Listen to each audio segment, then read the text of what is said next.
কোরআনের দলিল দিয়ে আপনাদের রেফারেন্স দিয়ে বোঝাচ্ছি, শুনুন। কোরআনের 14 নম্বর পারা বা খণ্ডের 14 নম্বর পৃষ্ঠাতে 12 নম্বর লাইনে সূরার নাম সূরা নাহলে বলা হয়েছে, ওয়াল্লাহু আখরাজাকুম মিন বুতুনি উম্মাহাতিকুম লা তা'লামুনা শাইয়্যা ওয়া জাআলা লাকুমুস সামআ ওয়াল আবসারা ওয়াল আফইদা লাআল্লাকুম তাশকুরুন। সহজ সরল বাংলা মানেটা কি? সৃষ্টিকর্তা বলছেন, আমি তোদেরকে তোদের মায়ের পেটের ভিতর থেকে বের করেছি। লা তা'লামুনা শাইয়্যা, পৃথিবীর কোনো ভাষাই তোরা জানতিস না। ওয়া জাআলা লাকুমুস সামআ, শোনার জন্য কর্ণ দান করেছি। কি আর কি করেছি? দেখার জন্য চক্ষু দান করেছি। ওয়াল আফইদা, বোঝার জন্য হৃদয় দান করেছি। কেন? লাআল্লাকুম তাশকুরুন, যাতে করে এই পৃথিবীতে আমার কৃতজ্ঞতা যাপন করিস। জোরে বল। এবার আসছি, আমরা মায়ের পেটের ভিতরে ছিলাম, হিন্দু মুসলিম নো ডিভাইডেড। আমরা মায়ের পেটেই সকলে ছিলাম। মায়ের পেটে যখন ছিলাম 10 মাস 10 দিন, মায়ের পেট থেকে পৃথিবীর মুখ যেদিন দেখলাম, এই পৃথিবীর পরিবেশের সঙ্গে আমাদের শরীর শুট করছিল না। আস্তে আস্তে আস্তে আস্তে শুট হয়ে গেল। শুট হয়ে গেল, হওয়ার পরে সৃষ্টিকর্তা বলছেন, তোকে আমি একা পাঠাইনি, দুটো জিনিস দিয়ে পাঠিয়েছি। এই পৃথিবীতে কিভাবে চলবি, চলার জন্য একটা গাইড বুক পাঠিয়েছি, আর সাথে সাথে গাইড বুকটা বুঝতে না পারলে গাইডারও পাঠিয়েছি। গাইড বুকটার নাম হলো দি হলি কোরআন, আর গাইডারটার নাম হলো মুহাম্মদ সাল্লাল্লাহু আলাইহি সাল্লাম।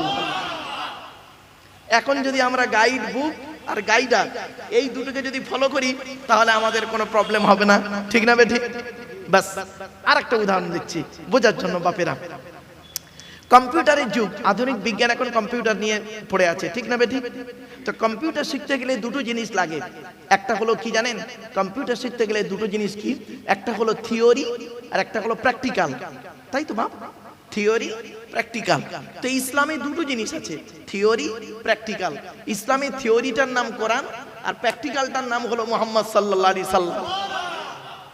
কোরআনে বলা হয়েছে নামাজ কায়েম করো। কিভাবে কায়েম করবেন, কিভাবে পড়বেন? প্র্যাকটিক্যাল করে মুহাম্মদ সাল্লাল্লাহু আলাইহি সাল্লাম দেখিয়ে গেলেন।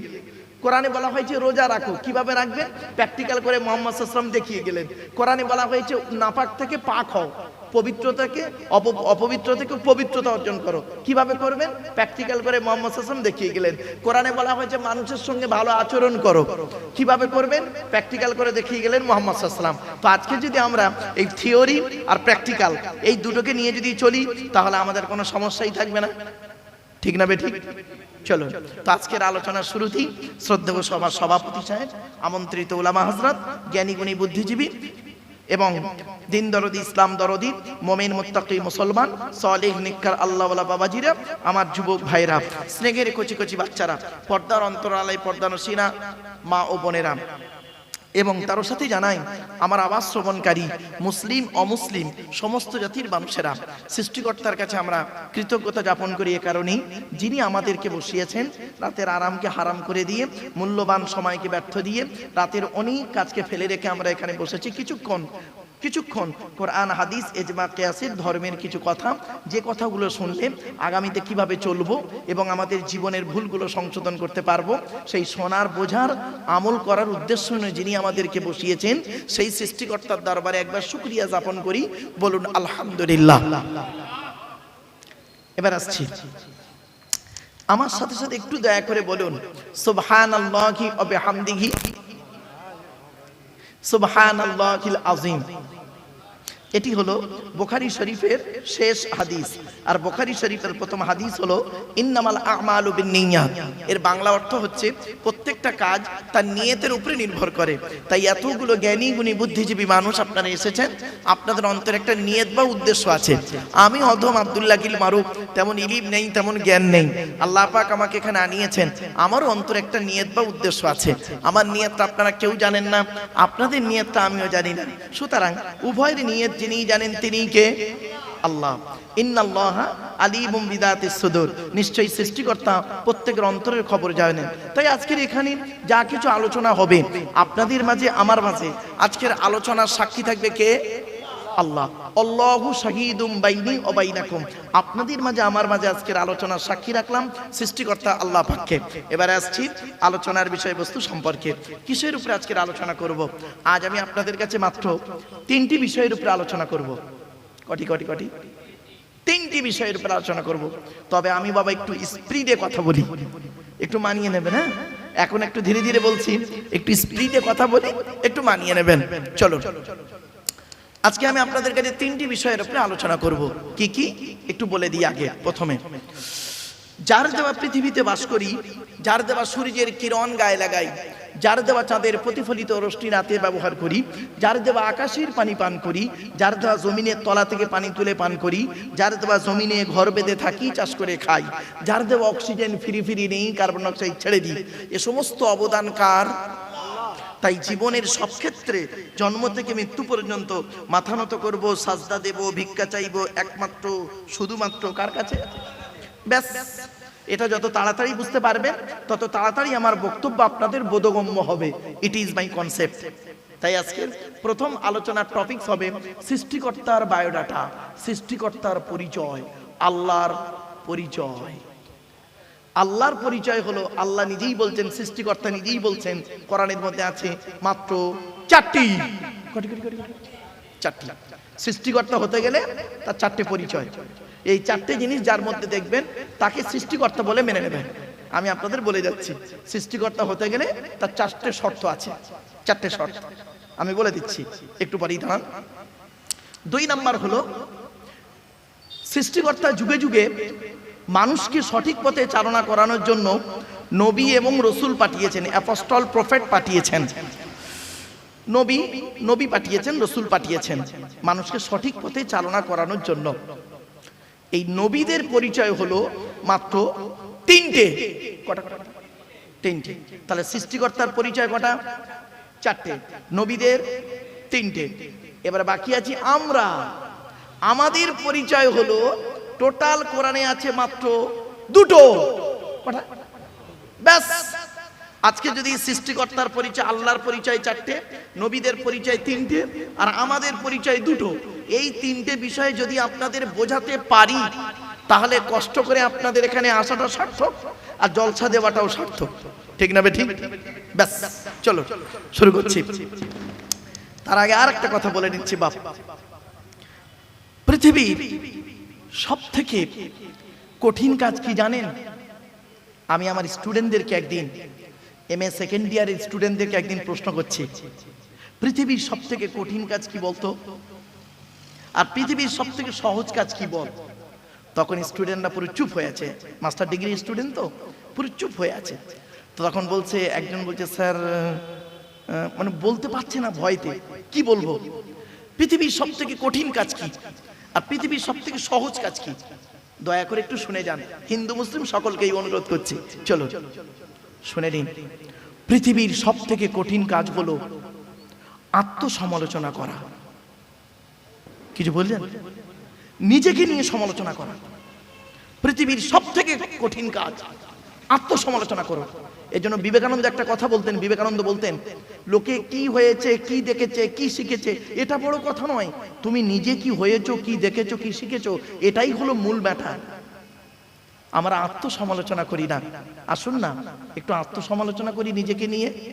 কি আপনি এখানে বসে দাঁড়িয়ে একটু চিন্তা করুন তো, আমি কি একজন মানুষ? একজন মানুষ হতে গেলে পৃথিবীতে তার কি কি কোয়ালিটি কোয়ান্টিটি থাকা দরকার, সেগুলো কি আমার মধ্যে আছে? একজন মানুষ হতে গেলে তার কি কি দায়িত্ব পৃথিবীতে সৃষ্টিকর্তা দিয়েছে, সেগুলো কি আমার মধ্যে আছে? আসুন একটু আত্মসমালোচনা করি। পৃথিবীর সব থেকে কঠিন কাজ হলো আত্মসমালোচনা করা। আর এটা করলে খুব নেকি হয়, নেকি হয়, নেকি হয়, পুণ্য হয়। আর পৃথিবীর সব থেকে সহজ কাজ কি জানেন? পর সমালোচনা করা।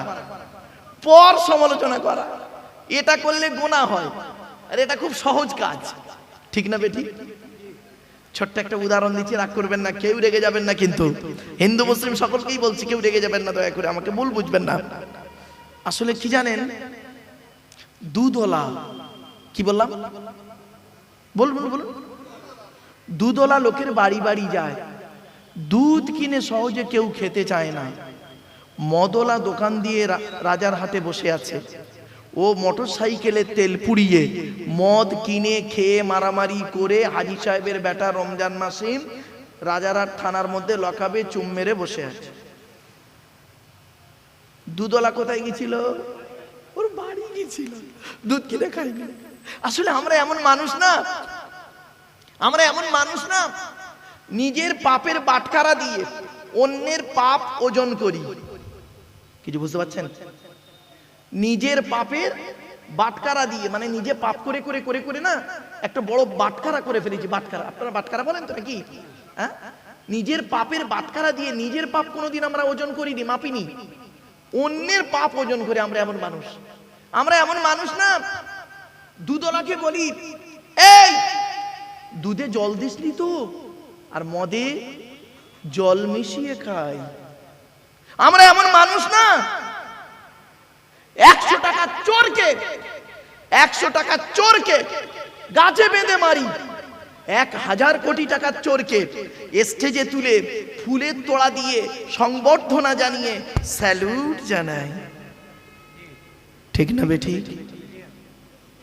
আমরা এমন মানুষ না, চালনি বোঝেন? চালনি, আপনারা কি বলেন? আটা চালে মা বোনেরা, হিন্দু মুসলিম কি বলেন? চালন, চালন, ওই হলো, নেন চালন।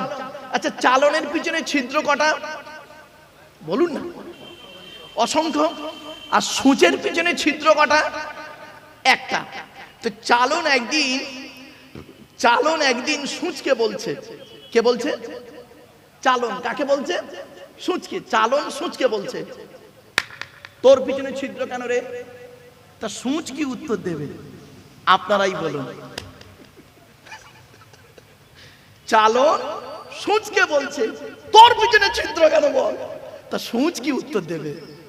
আমার তো একটা, তোর 1000টা। এজন্যই বললাম বাবা, মাইকের সামনে এসে কিছু বলে দেবার নাম বক্তা নয়। নেভার। মাইকের সামনে এসে কিছু বলে দেবার নাম বক্তা নয়। 3টে জিনিস কোনোদিন ব্যাকে আসে না। 1 নাম্বার, ধনুক থেকে তীরটা বের হয়ে গেলে ওই তীরটা আর কোনোদিন ব্যাকে আসে না। 2 নাম্বার, দেহ থেকে আত্মাটা বের হয়ে গেলে ওটা আর পৃথিবীতে রিটার্ন দেওয়া হয় না। 3 নাম্বার, জবান থেকে কথা বের হয়ে গেলে ওটা আর কোনোদিন রিটার্ন আসে না। এই জন্য মনে রাখবেন, ছোট্ট একটা উদাহরণ দিচ্ছি, রাগ করবেন না কেউ, প্লিজ রেগে যাবেন না, আমাকে ভুল বুঝবেন না। প্রাইমারি স্কুলের একজন টিচার, তিনি ক্লাস 1-এ গিয়ে একটা ক্লাস করেন 40 মিনিট। মাস গেলে তার স্যালারি হয় 30 থেকে 40,000 টাকার মধ্যে। ক্যালকাটা ইউনিভার্সিটির একজন লেকচারার, তিনি MA সেকেন্ড ইয়ারে গিয়ে একটা ক্লাস করেন 40 মিনিট। মাস গেলে তার মাইনে হয় 1,40,000 থেকে 50,000 টাকা। Between far difference. একটু বাড়ি থেকে ভাববেন, অনুরোধ করে বলে যাচ্ছি, আসুন টু দি পয়েন্টের উপরে কথাগুলো বলার একটু আমার সুযোগ দিন। আর আপনাদের কাছে আমার রিকোয়েস্ট, হিন্দু মুসলিম জৈন ব্রাহ্মণ খ্রিস্টান কুলি সাঁওতাল বাগদি দুলে জাতি ধর্ম বর্ণ নির্বিশেষে আসুন আমরা আলোচনা করি। দেখি না ধর্ম কাকে বলে, ধর্ম কি বলে একটু দেখি। চলুন ছোট্ট একটা উদাহরণ দিচ্ছি। যেদিন আমরা মায়ের পেট থেকে এসেছিলাম, প্রত্যেকেরই একটাই নাম দিয়েছিল ডাক্তাররা। কটা নাম? একটা নাম দিয়েছিলেন। হিন্দু মুসলিম সকলের ডাক্তাররা একটাই নাম দিয়েছিলেন। কি বলতে পারেন? বেবি। বেবি, শিশু, শিশু। আর ব্র্যাকেটে লিখেছিল কি জানেন? M অথবা F, মেল বা ফিমেল। কোনো নাম ডাক্তাররা দেয় না। তো আমরা যখন মায়ের পেট থেকে এলাম হিন্দু মুসলিম, একটাই নাম দিয়েছিল ডাক্তার, বেবি, শিশু। আর যেদিন আমরা মারা যাব হিন্দু মুসলিম, একটাই নামে লোক ডাকবে, কি জানেন? লাশ। কি বললাম? কি বললাম? লাশ। লাশ, লাশ। বুঝতে পারছেন? মনে রাখবেন, আমাদের প্রত্যেকের, হিন্দু মুসলিম সবাই আসার রাস্তাটা ছিল একটা, যাওয়ার রাস্তা বিভিন্ন। আসার রাস্তা একটা, কি? বাপের পৃষ্ঠ হতে মায়ের পেটে থেকে পৃথিবীতে এলাম। যাওয়ার রাস্তা বিভিন্ন হয়ে গেছে। কিরকম? কেউ গিয়েছে শ্মশানে, কেউ গিয়েছে কবরে, কেউ গিয়েছে গর্তে, বিভিন্ন জায়গায়। আসার রাস্তাটা আমাদের এক, যাওয়ার রাস্তাটা কিন্তু আমাদের আলাদা। আসুন না, সৃষ্টিকর্তার আরাধনা উপাসনার পদ্ধতিটা আমাদের আলাদা হতে পারে। মানুষ হিসেবে প্রত্যেকেই কিন্তু আমরা আদমের সন্তান। ঠিক না? ঠিক। চলো একটা একটা করে আমি আপনাদেরকে তুলে ধরছি। সৃষ্টিকর্তার পরিচয় কটা বলেছিলাম বাবা? 4টে। সৃষ্টিকর্তা নিজেই বলছেন, কুল, হে নবী আপনি বলুন, কুল, নবী বলুন, হুয়াল্লাহু আহাদ, সে সৃষ্টিকর্তা হলেন একক। 2 নাম্বার, আল্লাহু সামাদ, সৃষ্টিকর্তা হলেন অমুখপেক্ষী। যিনি সৃষ্টিকর্তা হবেন তিনি কারোর মুখপেক্ষী হবেন না। সৃষ্টিকর্তা আমরা সবাই তার মুখপেক্ষী, ঠিক না বেঠিক? 3 নাম্বার, লাম ইয়ালিদ ওয়া লাম ইউলাদ, সৃষ্টিকর্তা কাউকে জন্ম দেয়নি আর সৃষ্টিকর্তাকেও কেউ জন্ম দেয়নি। 4 number, it is very very important, কি? ওয়ালাম ইয়াকুল লাহু কুফুয়ান আহাদ, সৃষ্টিকর্তার সমকক্ষ কেউই নেই। এই হলো সৃষ্টিকর্তার 4টে পরিচয়। এই 4টে পরিচয় যার মধ্যে পাবেন আপনি তাকে সৃষ্টিকর্তা বলে মেনে নেবেন। আমি আপনাদেরকে অনুরোধ করে গেলাম, সৃষ্টিকর্তা হতে গেলে তার শর্ত হলো 4টে শর্ত। 1 নাম্বার হলো কি? একক হতে হবে, একক। 2 নাম্বার, সৃষ্টিকর্তা কারোর মুখপেক্ষী হবে না, সারা পৃথিবী তার মুখপেক্ষী হতে হবে। এবার আপনি দেখুন 3 নাম্বার, সৃষ্টিকর্তা হতে গেলে তিনি কাউকে জন্ম দেবেন না, তাকে কেউ জন্ম দেবে না, তাকে যে জন্ম দেবে সেও তো সৃষ্টিকর্তা হয়ে গেল, ঠিক না বেঠিক? 4 নাম্বার, সৃষ্টিকর্তা তিনিই হবেন, তার সমকক্ষ কেউ হবে না। কিছু বুঝতে পারছেন? এই 4টে পরিচয় যার মধ্যে পাবেন তাকে সৃষ্টিকর্তা বলে মেনে নেবেন। চলো, এরপরে সৃষ্টিকর্তা বলছেন, হে পৃথিবীর মানুষ, আমি তোদেরকে সৃষ্টি করেছি, তো দেহের মধ্যে আমি 4টে জিনিস দিয়েছি গুরুত্বপূর্ণ। কটা কটা কটা? আমাদের দেহের মধ্যে 4টে জিনিস সৃষ্টিকর্তা দিয়েছেন গুরুত্বপূর্ণ। কি কি? 4টে অর্গান। 1 number, brain. সৃষ্টিকর্তা বলছেন তোর ব্রেন দিয়েছি, ব্রেনটা নিয়ে ভালো চিন্তা করবি, লোকের গোঁজা মেরে মেরে বেড়াবি না, ভালো চিন্তা করবি, ব্রেনকে নিয়ে গবেষণা কর, চিন্তা কর। 2 নাম্বার হচ্ছে heart, 3 number liver, 4 number kidney. এই 4টের একটা খারাপ হলে আপনি মারা যাবেন, ঠিক না বেটি? এরপরে সৃষ্টিকর্তা বলছেন তোর দেহের মধ্যে আমি 9টা ছিদ্র দিয়েছি। কটা কটা কটা? তাড়াতাড়ি। 9টা ছিদ্র দিয়েছি। 9টা ছিদ্র কি কি? কি হিন্দু কি মুসলিম কোনো পার্থক্য নেই। 9টা ছিদ্র আমাদের দেহের মধ্যে আছে। 2 চোখ, 2 নাক, 2 কান, 1টা গাল, 7টা সামনে পেছনে। এই হলো 9টা ছিদ্র। এই 9টা ছিদ্রের যে কোনো একটা ছিদ্রের মাধ্যমে সৃষ্টিকর্তা আমাদেরকে ফেরেশতার দ্বারা আত্মা বের করে নেয়। আপনাদের এলাকায় কত হিন্দু মুসলিম মারা গেছে? কি হিন্দু কি মুসলিম মারা গেছে, গিয়ে দেখবেন লোকটা মারা গেছে, লোকটা মারা গেছে, গিয়ে দেখবেন লোকটা পেশাব ফিরে ফেলেছে, ঠিক না বেটি? বুঝে নেবেন আত্মাটা সৃষ্টিকর্তা ওর পেশাবের রাস্তা দিয়ে বের করেছে। কোথায় আছেন আপনি? কত মানুষ মারা গেছে দেখবেন, গিয়ে দেখবেন পায়খানা ফিরে ফেলেছে লোকটা, বুঝে নেবেন সৃষ্টিকর্তা ওর আত্মাটাকে পায়খানা রাস্তা দিয়ে বের করে নিচ্ছে। কত মানুষ মারা গেছে দেখবেন, লোকটা মরে গেছে, লোকটা মরে গেছে, কি হিন্দু কি মুসলিম চেয়ে আছে, লোকটা মরে গেছে, গালটা হাঁ করে আছে, লোকটা মরে গেছে, ঘাটটা মেকে আছে, হাতটা খিঁচে আছে। আবার দেখবেন লোকটা মরে গেছে, দেখলে মনে হবে লোকটা ঘুমিয়ে আছে। কিভাবে মরতে চান? যদি ভালোভাবে মরতে চান দয়া করে কিছুক্ষণ আলোচনা শুনে বাড়িতে গিয়ে প্র্যাকটিক্যাল করে পৃথিবী ছেড়ে যান। চলুন, এরপরে সৃষ্টিকর্তা বলছেন তো দেহের মধ্যে আমি 3টে জিনিস দিয়েছি আলাদা। কটা কটা কটা? 3টে জিনিস আছে আমাদের দেহের মধ্যে আলাদা। 1 নাম্বার কি? ব্লাড গ্রুপ আলাদা, ব্লাড গ্রুপ। এজন্য আমি যেখানেই লেকচার দিতে যাই, ভারতবর্ষ, নেপাল, বাংলাদেশ, যত জায়গায় আমি গিয়েছি লেকচার দিতে, ভারতের বিভিন্ন স্টেটে বিভিন্ন রাজ্যে আমি গিয়েছি, তো যেখানেই যাই লেকচার দিতে আমি এই কথাই বলি, কিসের হিন্দু কিসের মুসলিম মারামারি করেন? খবরদার, হিন্দু মুসলিম কোনোদিন মারামারি ঝগড়া করবেন না, হিন্দু মুসলিম কাঁধে কাঁধ মিলিয়ে চলবেন। কিসের হিন্দু কিসের মুসলিম মারামারি করেন আপনি? আপনি কি জানেন হিন্দুদের রক্তের ভিতরে মুসলমানদের রক্ত আছে, আর মুসলমানদের রক্তের ভিতরে হিন্দুদের রক্ত আছে? প্রমাণটা দেব। আপনাদের এলাকায় ব্লাড ডোনেশন ক্যাম্প হয়, রক্তদান শিবির হয়। আচ্ছা, ব্লাড যখন নেওয়া হয় তখন বলা হয় নাকি এই ও হিন্দু ওর রক্ত আলাদা কর, ও মুসলিম ওর রক্ত আলাদা কর, বলে নাকি? আরে ব্লাডের মধ্যে কাস্টের কোনো ডিভাইডেড থাকে না, ব্লাডের মধ্যে কালারের কোনো ডিভাইডেড থাকে না, ব্লাডের মধ্যে জেন্ডারের কোনো ডিভাইডেড থাকে না, ব্লাডের মধ্যে গ্রুপের ডিভাইডেড করা হয়। ব্লাডের 4টে group, A B, A B আর ও, প্রত্যেকটা মাইনাস প্লাস। একটা হিন্দু রক্তের ভিতরে 3টে জিনিস পাওয়া যায়, লোহিত কণিকা, শ্বেত কণিকা, অনুচক্রিকা, as a same no difference. একটা মুসলমানের রক্তের ভিতরে ওই 3টিই পাওয়া যায়। কিসের হিন্দু কিসের মুসলিম মারামারি করলেন? হে হিন্দু, তুমি মন্দিরে গিয়ে যাকে ঈশ্বর বা ভগবান বলে ডাকো তাকে তুমি মন্দিরে পাবে তো? হে খ্রিস্টান, গির্জায় গিয়ে যাকে গড বলে ডাকো তাকে গির্জায় পাবে তো? হে মুসলমান, গালে দাড়ি মাথায় টুপি নিয়ে মসজিদে যাকে আল্লাহ আল্লাহ বলে ডাকো, ওই আল্লাহকে মসজিদে পাবে তো? চলুন, তিন ধর্মের মানুষ আমরা সৃষ্টিকর্তাকে খুঁজতে বেরোই। সৃষ্টিকর্তা কোরআনে নিজেই বলছেন, আমাকে খুঁজতে যেতে তোদের হবে না রে। আমি কোথায় আছি জানিস? কোরআনেই আছে, রেফারেন্স টু দি হলি কোরআন। কোরআনে বলা হয়েছে, ওয়ালাকাদ খালাকনাল ইনসানা ওয়া না'লামু মা তুওয়াসবিসু বিহি নাফসুহু ওয়া নাহনু আকরাবু ইলাইহি মিন হাবলিন ওয়ারিদ। 26 নম্বর পারা বা খণ্ডের প্রথম 18 নম্বর পৃষ্ঠার প্রথম নাম্বার লাইনে সূরার নাম সূরা কফের 16 নম্বর বাক্যতে বলা হয়েছে, হে মানব জাতি। কি বললো? আচ্ছা, এখানে হিন্দু মুসলমান কোনো পার্থক্য আছে বুঝি? হে মানব জাতি, তোদেরকে আমি সৃষ্টি করেছি, তোদের মনের মধ্যে ভালো মন্দ যা কিছু আছে সব আমি জানি। সৃষ্টিকর্তা বলছেন, শুনে রেখে দেন, আমি সৃষ্টিকর্তা কোথায় আছি জানিস? তোরা যেন কোনোদিন ভাববি না আমি সৃষ্টিকর্তা অনেক দূরে, না না না, আমি সৃষ্টিকর্তা তোর ঘাড়ের শিরারও নিকটবর্তী। একবার অন্তঃস্থল থেকে আমাকে সৃষ্টিকর্তা আল্লাহ বলে ডাক দে, আমি আল্লাহ তোরও ডাকে সাড়া দেব। আপনি ডাকুন না, আপনি ডাকুন, ডাকার মতো ডাকুন, ডাকার মতো আপনি সৃষ্টিকর্তাকে স্মরণ করুন। সৃষ্টিকর্তা আপনার ডাকে অবশ্যই সাড়া দেবে।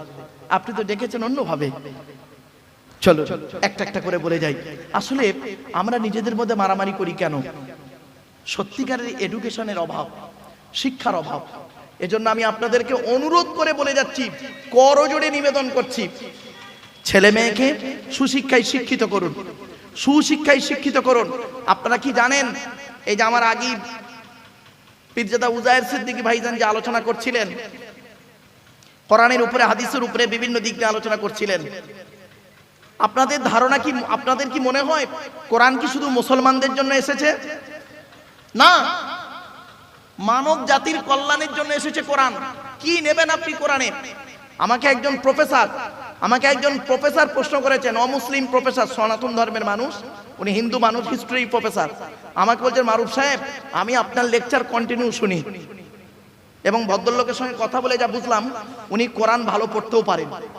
আমাকে বলছেন, মদ খাওয়া কি? আমি বললাম, কোন ধর্মে? আচ্ছা বলুন, আপনাকে আমি যদি বলি মদ খাওয়া কি, আপনি কি বলবেন? হারাম বলবেন। আমি কিন্তু হারাম বলিনি ফট করে। কেন জানেন? কেন উনি একজন প্রফেসর লোক, আর উনি প্রশ্ন করছেন আমাকে। আমি তখন চুপ করে, আমি বললাম, উনি বলছেন মদ খাওয়া কি? আমি তখন বললাম চুপ করে, কোন ধর্মে? তখন উনি চুপ করে গেলেন। বললাম, শুনুন, ইসলাম ধর্মে মদ খাওয়া হারাম, সুদ খাওয়া ইসলাম ধর্মে হারাম, শুকরের মাংস ভক্ষণ করা ইসলাম ধর্মে হারাম। উনি তখন আমাকে বলছেন যে ভাই, আমার এই প্রশ্নটা মনের মধ্যে খুব জাগে, আমি তো ইসলাম ধর্মের মানুষ নই, তাহলে আমি যদি শুকরের মাংস ভক্ষণ করি, আমি যদি মদ পান করি, তাহলে আমাকে সৃষ্টিকর্তা কেন পরকালে আমাকে শাস্তি দেবে? আমার কথা তো কোরআনে বলা হয়নি, আমি তো সনাতন ধর্মের মানুষ। হালাল খাবে কারা? যারা ইসলাম ধর্ম গ্রহণ করেছে তারা। আমি বললাম, স্যার আপনি গোটা কোরআন পড়েছেন? যা, তাই তো পড়লাম। বললাম, স্যার কিছু একটা মিস্টেক হয়ে গেছে স্যার। বলছে, সে কি? বললাম, শুনুন, শুনে নিন, আপনারা শুনে যান, আজকে হিন্দু মুসলিম উভয় শুনে যান ভাই, অনুরোধ করে যাচ্ছি আপনাদের। কোরআনে 3 শ্রেণীর লোককে সৃষ্টিকর্তা বলেছেন, আল্লাহ বলেছেন হালাল খেতে। কয় শ্রেণীর লোক? কয় শ্রেণীর? 3 শ্রেণীর লোককে উনি আল্লাহ বলেছেন হালাল খেতে, কোরআনে আছে। উনি সঙ্গে সঙ্গে কাগজ আর কলম বের করে নোট করছেন। বলুন, 1 নাম্বার কোরআনে বলা হয়েছে নবী রাসূলদেরকে আল্লাহ হালাল খেতে বলেছেন। কাদের কাদের? রেফারেন্স 18 নম্বর পারা বা খণ্ডের 4 নম্বর পৃষ্ঠাতে 8 নম্বর লাইনে সূরার নাম সূরা মুমিনুনের 51 নম্বর আয়াতে বা বাক্যতে বলা হয়েছে, ইয়া আইয়ুহার রাসূল, হে রাসূলগণ, কুলু মিনাত তাইয়্যিবাতি ওয়া আমালু সলিহা, হে রাসূলগণ আপনারা পৃথিবীতে হালাল খাবার খান, ভালো ভালো কাজগুলো করুন। জি আচ্ছা বলে দিচ্ছি, নবী এবং রাসূলের মধ্যে পার্থক্যটা কি শুনে নিন।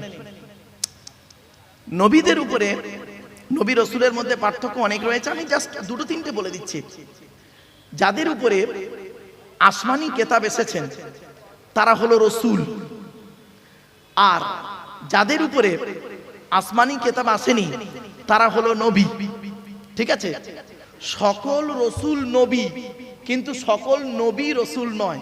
সে ছোটবেলায় পড়ে খার আর খারক মনে পড়ছে তো, সকল রসুল নবী, সকল নবী রসুল নয়। এবার আসছি পৃথিবীতে নবী এসেছেন কটা? নবী এসেছেন পৃথিবীতে, সংবাদ বাহক বলা হচ্ছে, নবী এসেছেন পৃথিবীতে 1,24,000, আর রসুল পৃথিবীতে এসেছেন 313 জন। কেউ বলেছেন 313, কেউ বলেছেন 315। এই দুই সংখ্যার একটু ডিফারেন্স, তো ওটা মানিয়ে নেবেন, মানে ডিফারেন্সে যাবেন না, মানিয়ে নেবেন, জাস্ট শুধু মতভেদে না গিয়ে। 313 জন রসুল এসেছেন, তার মধ্যে মোহাম্মদ সাল্লাল্লাহু আলাইহি সাল্লাম হলেন একজন রসুল। আচ্ছা, পৃথিবী যখন এটা এলো, আর একটু বলে দিই, পৃথিবীতে মোট কেতাব এসেছে কটা? 104টা। কত কত কত? 104টা সৃষ্টিকর্তা পুস্তক পাঠিয়েছেন। তার মধ্যে 100টা হলো ছোট ছোট ছোট ছোট, যাকে বলে সহিফা, চিরকুট চিরকুট, আর 4টা হলো বড় বড়। 4টা বড় বড় কি কি? 4টা বড় বড় হচ্ছে তওরাত, ওই আগেই বললাম তওরাত, জবুর, ইনজিল, কোরআন, এই 4টে বড় বড়। আর ছোট ছোট হলো 100টা। 100টা কাদের উপরে এসেছে একটু শুনে নিন। আদম নবীর উপরে এসেছে 10টা। কটা কটা কটা? 10টা। শীষ নবীর উপরে এসেছে 10টা। কত হলো? 20টা। ইদ্রিস নবীর উপরে এসেছে 30টা, 50টা। ইব্রাহিম নবীর উপরে এসেছে 10টা, 60টা। তারপরে এসেছে ইয়াকুব নবী, ইউসুফ নবী আর অন্যান্য নবীদের উপরে এসেছে 40টা। এইভাবে তাহলে 100টা হয়ে গেল। এখন আদম নবীর উপরে যে 10টা এসেছিল, সেই 10টা যদি বলি সকলের জন্যই, একদম সকলের জন্যই সেই 10টা হারাম জিনিস। সে তো কোরআনেও আছে, অন্য ধর্মেও, মানে কি বলবো, অন্যান্য কেতাব ও ধর্মগ্রন্থেও আছে এই 10টা জিনিস। চলো, যে কথাটা বলছিলাম, কি কথা বলছিলাম এখানে? খুব গুরুত্বপূর্ণ, না একটা গুরুত্বপূর্ণ কথা বলতে বলতে, খাওয়া খাওয়া হালাল হালাল, নবীদেরকে সৃষ্টিকর্তা বললেন হালাল খেতে। তখন উনি আমাকে বলছেন, প্রফেসর আমাকে বলছেন, স্যার কিছু মনে করবেন না, নবী রাসূলুল্লাহ তো হালাল খাবেন, তা এটা আবার বলার কি দরকার ছিল আল্লাহ? কিছু বুঝতে পারছেন কথাটা? নবী রাসূলুল্লাহ তো হালাল খাবেন, তো এটা আবার বলার দরকার কি ছিল আল্লাহ?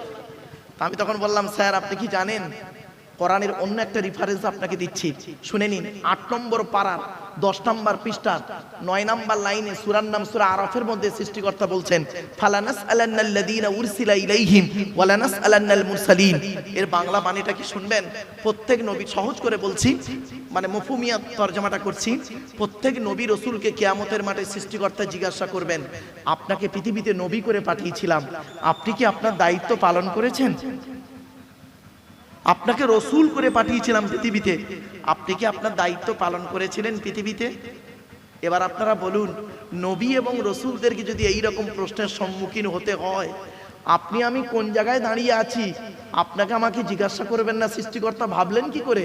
শুনে নিন, কোরআনে আল্লাহ পাক অন্য আয়াত দিয়ে বলে দিচ্ছেন কি, আয়াহসাবুল ইনসানু আন ইউতরাকা সুদা। মানুষ কি মনে করেন এমনি এমনি তাকে ছেড়ে দেবো আমি? হঠাৎ করে জান্নাতে ঢুকে পড়বে, স্বর্গে চলে যাবে, হঠাৎ করে স্বর্গে চলে যাবেন আপনি? এত সহজ নয়। সৃষ্টিকর্তা বলছেন, ওকে কড়াই গন্ডায় হিসাব নেব, তারপরে হিসাব নিয়ে বিবেচনা করব ও স্বর্গে যাবার যোগ্য না অযোগ্য। শুনে নিন, কমসে কম আমাদেরকে, হিন্দু মুসলিম সকলকে 3টে প্রশ্নের সম্মুখীন হতেই হবে আমাকে আপনাকে। কি কি শুনে নিন। 1 নাম্বার, জ্ঞানী জ্ঞানী জ্ঞানের হিসাব দাও। সৃষ্টিকর্তা আমাকে আপনাকে জ্ঞান দিয়েছে, জ্ঞানটা কোথায় অ্যাপ্লাই করেছি এটাকে আপনার হিসাব দিতে হবে, আমাকেও হিসাব দিতে হবে। সঠিক জায়গায় আমি লাগিয়েছি জ্ঞানটাকে, না খারাপ জায়গায় লাগিয়ে মানুষকে ক্ষতি করেছি? 1 নাম্বার জ্ঞানী, তুমি জ্ঞানের হিসাব দাও। 2 নাম্বার ধনী, অর্থের হিসাব দাও।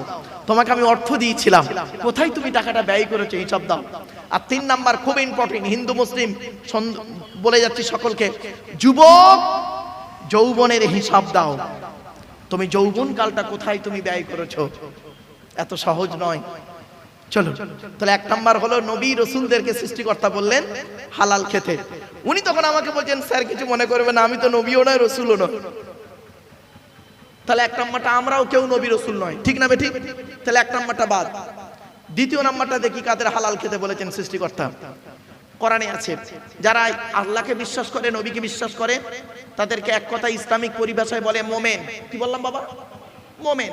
কোরআনে বলা হয়েছে 2 নম্বর পারাবা খণ্ডের 4 নম্বর পৃষ্ঠাতে 14 নম্বর লাইনে, সূরার নাম সূরা বাকারার 172 নম্বর আয়াতে, এগুলো মনে রাখবেন জাস্ট। 172 নম্বর আয়াতে বলা হয়েছে, ইয়া আইয়ুহাল্লাযীনা আমানু, হে বিশ্বাসীগণ, হে ঈমানদার বান্দাগণ, কুলু মিন তাইয়্যিবাতি মা রাযাকনাকুম, আমার দেওয়া হালাল রিজিকগুলো তোমরা ভক্ষণ করো। তাহলে এখানে যারা মুমিন মুসলমান আছেন, প্রত্যেকেরকে আমাদেরকে কি করতে হবে? হালাল খেতে হবে। তখন উনি আবারও প্রশ্ন করছেন, স্যার কিছু মনে করবেন না, আমি মুমিনও নয় আর মুসলমানও নয়, তাহলে নবীও নয় রাসূলও নয়, তাহলে আমার সম্পর্কে তো কিছু বলা নেই। তখন লাস্ট পয়েন্ট ওনাকে বলেছিলাম, শুনে নিন আজকের এই লাস্ট পয়েন্টটার জন্য এত কষ্ট করলাম আপনাদের কাছে। আমি বললাম কোরআনে বলা হয়েছে, 3 নম্বর ব্যক্তি আপনি পড়েন কি দেখি, মানব জাতিকে সৃষ্টিকর্তা বলেছেন হালাল খেতে। আপনি মানব জাতির মধ্যে আছেন? বলছে অবশ্যই। আপনি আদমের সন্তান? বলছে অবশ্যই। আমি বললাম বাপের পৃষ্ঠ হতে, মায়ের পেটে থেকে পৃথিবীর মুখ দেখেছেন? বলছে অবশ্যই। আমি বললাম আপনি মানব সন্তান? বলছে হ্যাঁ। কোরআনে আছে, শুনেন, আমি রেফারেন্সটা বলে যাচ্ছি। মানব জাতিকে সৃষ্টিকর্তা বলেছেন হালাল খেতে। রেফারেন্সটা কোথায় আছে? 2 নম্বর পারাবা খণ্ডের, কোরআনে 30 পারা, 2 নম্বর পারাবা খণ্ডের 4 নম্বর পৃষ্ঠাতে 8 নম্বর লাইনে, সূরার নাম সূরা বাকারার 168 নম্বর আয়াত, 168, 168, মনে রাখবেন এটা। এবার আমি আয়াতটা পড়ছি, বাক্যটা পড়ছি আর বাংলা মানে করছি, শুনুন। ইয়া আইয়ুহান নাস, নাস শব্দের অর্থ হলো মানব জাতি। কি বললাম বাবা? মানব জাতি। ইয়া আইয়ুহান নাস, হে মানব জাতি, কুলু মিম্মা ফিল আরদি হালালান তাইয়্যিবা। হালাল শব্দ ব্যবহার করলেন আল্লাহ পাক ওখানে। হে মানব জাতি, পৃথিবীতে আমার দেওয়া হালাল খাবারগুলো আপনি তোমরা ভক্ষণ করো। হে মানব জাতি, পৃথিবীতে আমার দেওয়া হালাল খাবারগুলো ভক্ষণ করো, হারাম খাবার কোনোদিন খেও না। সঙ্গে সঙ্গে উনি গালে হাত দিয়ে চুপ, পুরো একদম চুপ। নোট করে নিলেন। বাড়িতে গিয়ে উনি কোরআন খুললেন, খুলে রেফারেন্সগুলো দেখলেন। দেখার পরে উনি অনেকটাই আমাকে ফোন করে বললেন যে ভাই আপনি আমার চোখটা খুলে দিলেন, আমি জানতাম না সৃষ্টিকর্তা, আমি ভেবেছিলাম কোরআন শুধু মুসলমানদের জন্য এসেছে, কিন্তু না। আসুন এবার আসছি, কোরআন তো সকলের জন্য এসেছে, কোরআন সকলেই পড়তে পারেন। এজন্য কোরআন কিনে গবেষণা করছে কারা? America, London, France, Britain, Japan, Jordan, জার্মানির ঠান্ডা করে বসে বসে কোরআন কিনে গবেষণা করছে। কারা করেছে? Humphry Davy, Michael Faraday, Einstein, Isaac Newton, doctor Maurice বুখাইরি, মিস্টার কুক, মিস্টার জাবিরি, mister Campbell, Raja Rammohan Roy, Ishwarchandra Vidyasagar, Rabindranath Tagore, Acharya Jagadish Chandra Bose, Francis Drake, Williams কিপমুর, Williams Harvey, Thomas, George Bernard, এরা কোরআন কিনে গবেষণা করলো। কিন্তু দুঃখের বিষয় কি জানেন? বড় কষ্ট লাগে আমার বড় কষ্ট লাগে। খারাপ সেন্স নেবেন না, যারা ইসলাম ধর্মের মানুষ আছেন আমাকে ভুল বুঝবেন না। আমরা কিছু মৌলবী সাহেব, সকলে নয়, আমরা কিছু মৌলবী সাহেব করলাম কি, এই কোরআনটাকে নিয়ে কি করলাম, ব্যবহার করলাম কিভাবে? তেল পড়া, পানি পড়া, ওয়াজ করা, খতম পড়া, তাবিজ মরা, ঘর বন্ধ করা, আর নিজেদের মধ্যে মারামারি করা। কিরকম মারামারি? গোল টুপি, লম্বা টুপি, চেরা জামা, ফাড়া জামা, তবলিগ, ফুরফুরা, বেরেলি, ওয়াহাবি, জামাতে ইসলামী, আহলে হাদিস, বুকে হাত বাঁধা, নাভির নিচে হাত বাঁধা, জোরে আমিন বলা, আস্তে আমিন বলা, 20 রাকাত তারাবি, 8 রাকাত তারাবি, মোনাজাত করা না করা, কিয়াম করা না করা, দোয়া করা না করা, ওর বলে কাফের, ওর বলে কাফের। ঠিক না বেটি? কোরআন কিন্তু এই জন্যই আসে নাই। আপনারা কোরআন থেকে কি নেবেন বলুন? ভৌত বিজ্ঞান নেবেন? কোরআনে আছে। জীবন বিজ্ঞান নেবেন? কোরআনে আছে। জিওগ্রাফি, ভূগোল নেবেন? কোরআনে আছে। কি নেই কোরআনে? সবই রয়েছে ওর ভিতরে, কিন্তু আমরা সেটাকে পড়তে পারিনি, গবেষণা করতে পারিনি।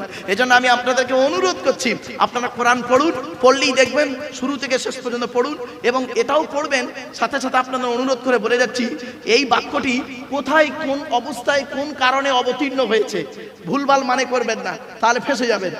আগে জানতে হবে হিস্ট্রিটা জানতে হবে। এই আয়াতটা কোথায় নাজিল হয়েছে, অবতীর্ণ হয়েছে, কাকে কেন্দ্র করে অবতীর্ণ হয়েছে সেইটা জানতে হবে। সেইটা না জানলে বাস্তবের সঙ্গে মেলাতে গেলে আপনি একে অপরকে কটূক্তি করতে করে বসবেন। এজন্য কোরআন পড়তে গেলে আগে ওই বাক্যটার ওই ইতিহাসটা জানতে হবে, প্রেক্ষাপটটা জানতে হবে আপনাকে আগে। এই আয়াতটা কোথায় নাজিল হয়েছে, কাকে কেন্দ্র করে নাজিল হয়েছে জানতে হবে। যেমন একটা উদাহরণ দিচ্ছি আপনাদেরকে, শুনুন। হযরত মুহাম্মদ সাল্লাল্লাহু আলাইহি সাল্লাম তিনি একদিন মসজিদে বসে আছেন। আমার ভাষা আপনারা বুঝতে পারছেন? হ্যাঁ, হযরত মুহাম্মদ সাল্লাল্লাহু আলাইহি সাল্লাম একদিন বসে আছেন মসজিদে, শুনে নিন। তো বসে আছেন, এমত অবস্থায় তৎকালীন যুগের মদিনার সবথেকে ধনী লোক, প্রচুর টাকার মালিক ছিলেন, লোকটার নাম ছিল আমর জামুহ রাদিয়াল্লাহু তাআলা আনহু। নবীর একজন সাহাবী, প্রচুর টাকার মালিক ছিলেন। তো উনি নবীজি বসে আছেন, এমত অবস্থায় আমর জামুহ তিনি আসছেন। তখন পাশে যিনি বসেছিলেন তিনি বললেন, হে রাসূল, হে নবী, ওই দেখুন এলাকার সবথেকে ধনী লোকটা আপনার কাছে আসছে। নবীজি বললেন, ওকে আসতে দাও। তো উনি এলেন, আসার পরে এবারে নবীকে বলছেন, হে নবী, সালাম দিলেন। নবীজি বললেন, বসো। তখন নবীজিকে উনি বলছেন, হে নবী, সৃষ্টিকর্তা আমার অনেক টাকার মালিক করেছে, প্রচুর টাকা দিয়েছে সৃষ্টিকর্তা আমাকে। তখন নবী বললেন, আলহামদুলিল্লাহ, আল্লাহ যাকে চাই অর্থ দেয়, যাকে চাই গরিব বানায়, তারই ইচ্ছা। কি জানতে চাইছো বলো? তখন উনি বললেন, হে নবী, আপনি যদি একটু দয়া করে বলে দিতেন মরে যাওয়ার আগে টাকা পয়সাগুলো কোথায় যদি ব্যয় করতাম আল্লাহ খুশি হবে, তাহলে মৃত্যুর আগে টাকা পয়সা সেই জায়গায় ব্যয় করে চলে যেতাম। আচ্ছা, প্রশ্নটা ভালো না খারাপ? ভালো। উনি প্রশ্ন করে বসে আছেন, সঙ্গে সঙ্গে সৃষ্টিকর্তা জিবরাইল নামক দূতকে পাঠিয়ে দিলেন, আর ওই ব্যক্তিকে কেন্দ্র করে কোরআনের এই বাক্যটি অবতীর্ণ হলো, নাজিল হলো, অবতীর্ণ হলো। কি? ইয়াসআলুনাকা মাযা ইউনফিকুন, নবী তোমাকে ওরা প্রশ্ন করছে টাকা পয়সা কোথায় ব্যয় করলে আল্লাহ খুশি হবে। কুল মা আনফাকতুম মিন খায়রিন ফালিল ওয়ালিদাইনি ওয়াল আকরাবিন, নবী তুমি বলে দাও টাকা পয়সাগুলো সর্বপ্রথম তোমরা তোমাদের বুড়ো বুড়ি পিতামাতার পিছনে ব্যয় করো, আল্লাহ খুশি হয়ে যাবে। তাহলে সর্বপ্রথম টাকা পয়সা কার পিছনে ব্যয় করতে হবে? কিন্তু দুঃখের বিষয় কি জানেন, বাপের কষ্ট করা টাকায় ছেলে এমএ পাস করলো, মায়ের গহনা বেচা টাকায় ছেলেটি বিএড পাস করলো, এমএ বিএড করে এসএসসি পরীক্ষা দিয়ে চাকরি পেলো, চাকরি পাওয়ার পরে নিউ টাউনে বা রাজারহাটে একটা ঘর ভাড়া করে থাকলো, বউ আর বাচ্চাটাকে নিয়ে ঘর ভাড়া করে আছে, আর দেশের বাড়িতে বাম্মাকে ওষুধ কেনারও পয়সা দেয় না। মনে রাখবেন, অনেক সন্তান এমন আছেন, শিক্ষিত মানুষ এমন আছেন, নিজের মায়ের ওষুধ কেনার পয়সা দেয় না, শাশুড়িকে হজে নিয়ে যাচ্ছে। ঠিক না বেটি? আজীব। আরে এডুকেশন কাকে বলে? What is the definition of education? E D U C A T I O N, এক একটা লেটারের এক একটা গুণ আছে, তবেই তাকে এডুকেশন বা শিক্ষা বলে। ই থেকে ইগার্ড, ডি থেকে ডেভেলপমেন্ট, ইউ থেকে ইউনিভার্সাল, সি থেকে ক্যাপাবিলিটি, এ থেকে অ্যাক্টিভ, টি থেকে টলারেন্স, আই থেকে ইন্টেলিজেন্ট, ও থেকে ওবিডিয়েন্স, এন থেকে ন্যাচারাল। এত গুণে গুণান্বিত বস্তুকে বলা হয় এডুকেশন বা শিক্ষা। যাকে তাকে শিক্ষা বলে না। শিক্ষাটা নেবে কে? যে নেবে তাকে বলা হয় স্টুডেন্ট। Who is student? কে স্টুডেন্ট? স্টুডেন্ট কাকে বলে? Who is student? কে? ওই 10টায় গেল, 4টেই এলো, আমতলা জামতলা বুড়ির বেলতলা বাসতলা, ইকোপার নিকোপার, চিড়িয়াখানা, ভিক্টোরিয়া, জাদুঘর, তারামণ্ডল, নদীর পার্কে বসে প্রেম নিবেদন করলো, সারা বছর পড়লো না, পরীক্ষার খাতায় টুকলি আর চুরি করলো, আর স্যার ধরলো, ছুরি মারলো, এর কোনোদিন স্টুডেন্ট বলে না। S T U D E N T, এক একটা লেটারের এক একটা গুণ আছে, তবেই তাকে স্টুডেন্ট বলে। এস থেকে স্টাডি, টি থেকে ট্রুথফুল, সত্যবাদী হতে হবে। রাগ করবেন না, এখনকার ছাত্র ছাত্রীরা বেশিরভাগ মিথ্যাবাদী, সকলে নয়, বেশিরভাগ স্টুডেন্ট মিথ্যাবাদী। রাগ করবেন না। এখন লেখাপড়া কোথায় হয় জানেন? রাগ করবেন না, এখন লেখাপড়া কোথায় হয় শুনবেন? টয়লেটে। শুনতে একটু খারাপ লাগলো না? পেচ্ছাপখানায়, পায়খানায়। কি হিন্দু কি মুসলিম? মাধ্যমিক পরীক্ষা হচ্ছে, উচ্চ মাধ্যমিক পরীক্ষা হচ্ছে, কি বোর্ড, স্কুল বোর্ড, মাদ্রাসা বোর্ড, যেই বোর্ডই বলেন না কেন, পরীক্ষা হচ্ছে, একটু গিয়ে দেখবেন বয়েজ এবং গার্লসের টয়লেটগুলোতে একটু গিয়ে দেখবেন, অন্য সময় দেখবেন ওই পেচ্ছাপখানায় পায়খানায় বইয়ের পৃষ্ঠা ছেঁড়া, টুকলি, মাইক্রো জেরক্স, বই ফেলে রেখে চলে এসছে। আর সত্যিকারের একজন মেধাবী স্টুডেন্ট, তার পেশাবের প্রয়োজন, সে তাড়াতাড়ি করে গিয়ে ওর উপরে পেশাব ফিরে চলে এসছে। যে ছেলেটা টুকলি চুরি করে পাশ করলো, 20 বছর পরে তিনি একজন শিক্ষিত লোক হলো, ডিগ্রি প্রাপ্ত হয়ে 20 বছর পরে মাইক ধরে এসে জনগণের সামনে লেকচার দিচ্ছে। আর ওই লেকচার শুনে জনগণ সঠিক পথ পাবে, হিন্দু মুসলিম, এটাকে বিশ্বাস করাটা কিরকম জানেন? ঠিক ওই কাঁঠালের আমসত্ত্বের মতো। আপনারা খেয়েছেন রাজারহাটের মানুষ কাঁঠালের আমসত্ত্ব? আর হয় না তা খাবে কি? ঠিক না বেটি? হয় আমসত্ত্ব হয়, নয় কাঁঠাল সত্য হয়। কাঁঠালের আমসত্ত্বের মতো। চলো এবার আসছি, শিক্ষাটা দেবে কে? কে দেবে? টিচার। Who is teacher? কে টিচার? পড়ালেই খালি টিচার না, চলুন দেখি। টি ই এ সি এইচ ই আর, টি থেকে ট্রেনার, প্রশিক্ষণ প্রাপ্ত হতে হবে তবেই তুমি টিচার। ই থেকে ইগারজি, আগ্রহী হতে হবে তবেই তুমি টিচার। এ থেকে এবিলিটি, দক্ষতা থাকতে হবে তবেই তুমি teacher. Most important letter C, C থেকে ক্যারেক্টার, চরিত্র ঠিক থাকতে হবে তবেই তুমি টিচার। আজ থেকে 30 বছর আগে এই বয়োজ্যেষ্ঠ লোকেদের জিজ্ঞাসা করুন, আজ থেকে 30 বছর আগে আমরা কি করতাম? স্যারেদের দেখলে সাইকেল থেকে নেমে যেতাম, ঠিক না বেটি? কি হিন্দু কি মুসলিম। আর এখন কি হয়েছে শুনবেন? টিচার ছাত্রের সম্পর্ক